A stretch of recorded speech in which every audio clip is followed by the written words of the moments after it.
হ্যাঁ দেব দেব দেব। আচ্ছা ইয়াসিন, ওরা কি কোনো বাধা সৃষ্টি করেছিল? সে তো করবেই ওরা। আমি ওদের সব জানিয়ে দিয়েছি, 1 ঘন্টার মধ্যে 6 মাসের ভাড়া দিতে হবে, নয়তো সব খালি করে দিতে হবে। ভালো করেছে, ভালো করেছে।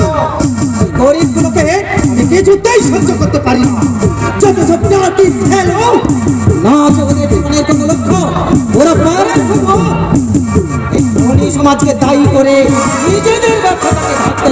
কেন মালিক, ওরা কি আমরা সুখের ঘরে আগুন ধরিয়ে দিয়েছি? আরে ফাপ ফাপ ফাপ। আমরা সুখের অট্টালিকা থেকে আমাদের পথের চূড়ায় নামিয়ে দিতে চাইছি।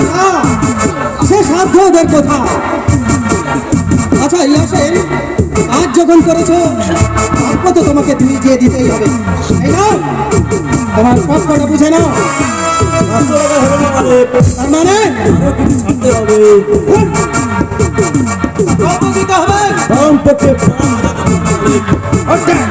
বেশ বেশ বেশ, কাজ করেছো, পুরস্কারটা তোমাকে নিতেই হবে, তাই না?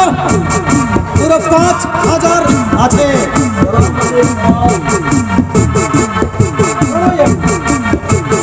এদিকে এসো। তোমাকে তোমাকে আমার কিন্তু আরো একটা কাজ করে দিতে হবে। তবে এখন এগুলো তোমাকে আমি ঠিক সময় মতো খবর পাঠিয়ে দেবো। মালিক, ইয়াসিন কাজ করে তার উপযুক্ত বকশিস বুঝে নেয়। কথার খিলাপ করলে সে কাউকে দেওয়া যায় না।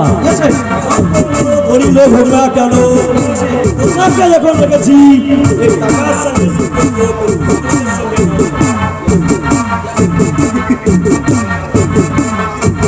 ইয়াসিন আজ সবকিছু দিচ্ছে, জানেন মনে করে না। হুকুম যেমন পালন করে এমনি বেঈমানদের শাস্তি দিতে জানে। ইয়াদ রাখবেন। খোদা হাফেজ।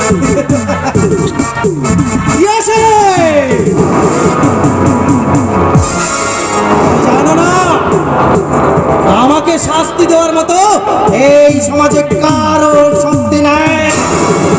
ইয়াসিন, তুমি একটা সামান্য গুন্ডা, তোমার মৃত্যু যে কোনো মুহূর্তে হতে পারে, কিন্তু আমার রয়েছে